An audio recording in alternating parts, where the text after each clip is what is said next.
살아계신 예수 그리스도의 은혜가 여러분의 삶 가운데 충만하시기를 소원합니다. 오늘은 사사기 11장 29절에 있는 말씀입니다.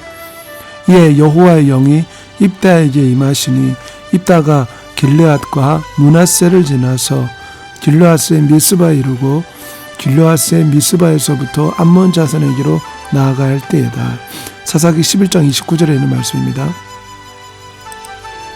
오늘은 약한 입다, 부족한 입다에 대한 승리에 대해서 살펴보도록 하겠습니다. 이때부터 그는 먼저 버림받은 이 아이는 어릴 때 장애아로 태어나서 상처투성이로 살아갔습니다. 날마다 아이들의 조롱이 끊이지 않았고 심지어 보육원 어른들조차 그를 학대하고 굶겼습니다. 그렇게 온갖 괴롭힘에 시달리며 모두에게 외면받았던 자이언은 끝내 8군데나 보육원을 떠돌게 되었는데요. 초등학교 다닐 때 역시 마찬가지로 왕따를 당해 누구와도 어울리지 못했으며 이 같은 차가운 현실을 매일 마주해왔던 그의 인생은 7살밖에 되지 않은 어린 나이에 벌써 우울증과 절망감으로 피폐해져 버렸습니다. 그러다 갑자기 자이언의 삶은 우연히 접한 어느 한 특별한 책에 의해 180도 바뀌게 되는데, 그것은 바로 미국 전역의 베스트셀러로 등재되었던 노이스 큐즈, 변명은 없다였습니다. 이 책을 쓴 저자는 카일 메이나드라는 레슬링 선수였는데요. 하지만 몸 전체를 다 써야지만 상대방을 쓰러뜨릴 수 있는 이 스포츠의 특성과는 어울리지 않게 그는 팔과 다리가 전부 온전하지 못한 사람이었습니다. 허나 그런데도 불구하고 카일은 장애와 상관없이 일반인들 사이에서 레슬링을 했으며 피나는 노력 끝에 기어코 4학년 졸업반때 36승을 기록하고 거기다 가장 낮은 체급에서 전국 12등을 달성해냈습니다. 이 정도로 유명했던 그의 일대기는 2005년에 자서전으로 출간되어 전 세계인들의 심금을 올렸는데요. 당시 초등학교 2학년이었던 자이언 클라크는 이 책 덕분에 희망이란 걸 처음 느끼게 되었으며 동시에 자신도 두 팔만 가지고도 뭐든 해낼 수 있다라는 결심 아래 레슬링 선수를 목표로 삼았습니다. 게다가 때마침 학교 레슬링 코치를 겸임하고 있는 미술 선생님으로부터도 넌 될 수 있다며 응원을 받았고, 그렇게 세워진 그의 꿈은 삶의 유일한 버팀목이 되어 앞으로 부닥칠 역경들을 극복할 수 있게 해주었습니다. 그러다 마지막 4학년을 맞이하고 나서 그는 놀랍게도 초반 18경기를 연속으로 전부 이겨버렸습니다. 자이언의 몸무게는 본인이 속한 48kg 이하의 가장 낮은 체급보다 8kg나 더 적은 40kg에 불과했지만 오히려 그는 한 손으로 자신의 무게만큼의 아령을 들 정도로 엄청난 근육을 지니고 있었으며 그 덕에 굳이 하반신의 도움 없이 팔만 가지고도 추진력을 낼 수 있었습니다. 그렇게 91cm밖에 되지 않는 짧은 키를 극복하며 계속 승전보를 올리자 이제는 동료들로부터 인정을 받기 시작했는데요. 이후 곧바로 그는 바퀴 3개로 달리는 휠체어 레이스에 도전하였고, 이것만큼은 시작한 지 4개월 만에 지역대표가 되어 오하이오 주에서 열린 대회에 입성하였습니다. 근육질로 되어 있어서 그런지 스피드에 있어서는 누구도 적수가 되질 못했는데요. 이때 그는 평균 시속 32km로 100m와 400m 트랙에서 손쉽게 챔피언을 차지했고 800m 부문에서는 3위에 올라섰습니다. 국가대표 선발전에 대한 자격이 주어져 현재 그는 2021 도쿄 패럴림픽을 노리고 있습니다. 그리고 당연히 레슬링도 선수 활동을 계속하고 있는데요. 들어간 그는 가장 낮은 56kg 이하 체급에서 활약하고 있는 중이고, 여기서도 국가대표가 되어 도쿄올림픽에 나가겠다는 목표를 세웠습니다. 비록 약하게 자이언 클라크는 출발하였지만 하나님께서 그에게 용기와 믿음을 주셔서 많은 사람들의 본보기가 되는 삶을 살고 있습니다. 이처럼 약하고 부족해도 하나님을 의지하면 하나님께서 아름답게 변화시켜 주시고 많은 사람들에게 모범이 되게 하십니다. 입다도 길르앗 지역에 태어난 사람이었는데 어릴 때부터 왕따였습니다. 그는 버림받은 두 번째 아내라 할 수 있는 처백에서 태어난 서자였기 때문에 형들로부터 미움을 받았습니다. 형들은 입다에게 아버지 재산이 돌아가는 것이 싫었습니다. 그래서 입다가 성장했습니다. 입다를 집에서 내쫓아버렸습니다. 입다는 마음에 큰 상처를 받았습니다. 사람들로부터 왕따를 당하고 자신의 형들로부터 내쫓김을 당한 입다는 결국 본 땅으로 가서 살았습니다. 그곳에서 자신과 처지가 비슷한 사람들과 모아서 함께 지내면서 그들의 지도자가 되었습니다. 얼마 후에 암몬이라는 나라가 이스라엘을 공격하는 일이 발생했습니다. 장로들은 입다만이 암몬의 전쟁에서 우리를 이기게 할 수 있다 생각하고 입다에게 암몬과의 전쟁을 해줄 것을 요구하였습니다. 입다는 이야기했죠. 당신들이 나를 왕따로 시켜놓고 지금 와서 나에게 도와달라고 말하나요?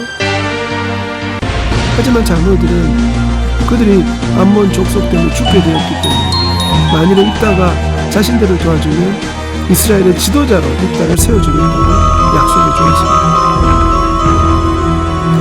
입다는 이스라엘 장로들이 자기를 이스라엘의 지도자로 세워준다는 약속을 듣고 하나님 앞에 기도하여 암몬 족속과 싸우러 나가게 되었습니다. 이스라엘 족속들은 예전에는 왕따요 버림받은 서자였던 암몬을 이스라엘 지도자로 세워주었습니다. 이스라엘 지도자가 된 암몬은 이스라엘 백성들을 이끌고 암몬과 전쟁을 해서 그 전쟁에서 승리하게 되었고 암몬은 이스라엘의 지도자가 되었습니다. 우리가 첫 번째 살펴볼 것은 버림받은 입다입니다. 입다는 왕따였습니다.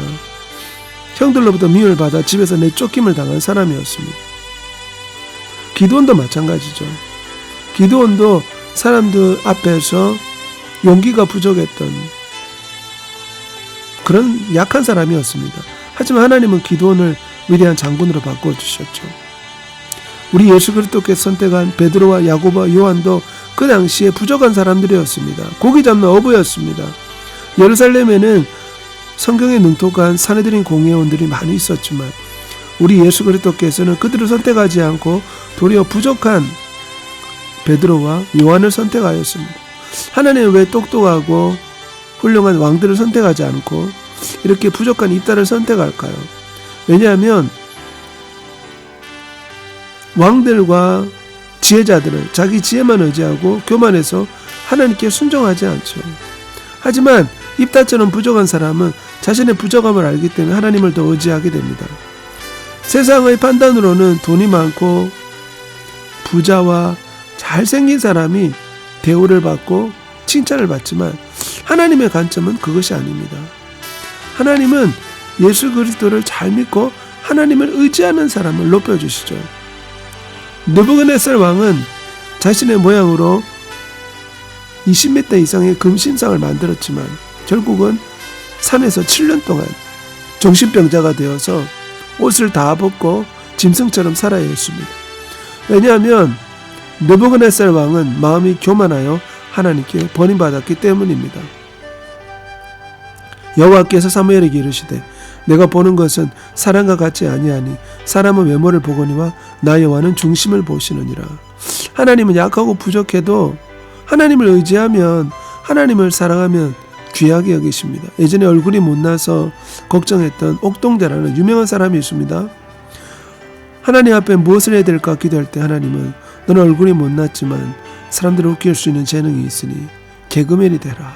그래서 개그맨이 돼서 개그를 하면서 지금 많은 사람들 앞에서 하나님이 자신을 도우셨다고 간증하고 다닙니다. 아무리 약하고 부족하고 얼굴이 못났고 추해도 하나님을 의지하면 하나님이 도와주십니다. 두 번째는 입다는 하나님 앞에서 하나님을 의지하는 삶을 살았습니다. 암몬과의 전쟁에서 입다는 하나님 앞에 기도했죠. 그랬더니 하나님께서 전쟁에서 승리할 수 있도록 도와주었습니다. 기드온도 부족한 사람이었지만 하나님 앞에 기도하니 하나님이 전쟁에 이길 수 있는 재능을 주셨고 한밤중에 횃불을 들고 나팔을 불며 천사들이 내려와서 전쟁에서 승리하게 도와주었습니다. 입다는 왕따였습니다. 하나님을 의지했더니 왕따가 지도자가 되었습니다. 그리고 자신을 미워했던 사람을 용서해 주었죠. 요셉도 마찬가지입니다. 요셉도 어릴 때는 형들로부터 왕따를 당했습니다. 미움을 받았습니다. 하지만 나중에는 왕따가 애굽의 국무총리가 되죠. 형들이 다 요셉 앞에 절을 합니다. 자신을 죽이려고 한 형들을 용서해주고 축복해 주었죠. 이처럼 부족해도 하나님 의지하세요. 베드로는 주님을 모른다고 3번이나 부인했지만 다시금 회개하고 주 앞에 돌아왔을 때 하나님은 베드로를 용서해 주시고 수제자로 세워주셨습니다. 바울도 몸에 무서운 질병이 생겨 약하게 되었습니다. 하지만 자신이 약하기 때문에 하나님을 의지하게 되었다고 간증했습니다. 여러 계시를 받은 것이 지극히 크므로 너무 자만하지 않도록 교만하지 않게 하시려고 내 육체에 가시고 사단의 사자를 주셨으니 이는 나를 쳐서 너무 자만하지 않게 하려 하심이라.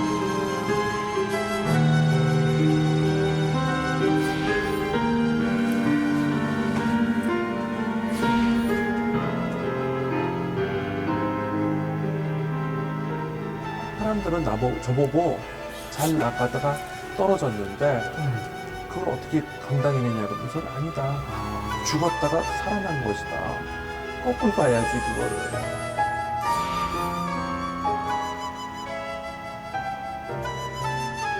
현장에 나가지 않고도 불편함을 느끼시지 않는지 궁금하거든요. 외국배 같은 경우 네. 화상통화를 이게 화상통화. 제가 여기 있으면서도 먼 배와 인공위성으로 연결돼서 할 수가 있기도 있거든요. 예.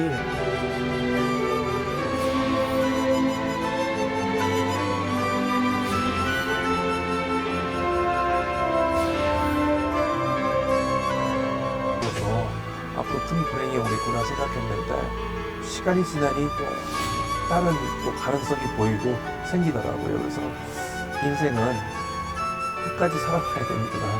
뭐가 앞에 있는지 모르겠구나 하는 생각이 많이 들었습니다.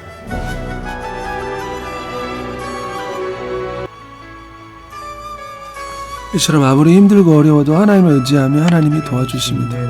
송명희 씨는 장애인으로 태어났지만 하나님을 의지하니 하나님께서 훌륭하게 변화시켜 주셨죠.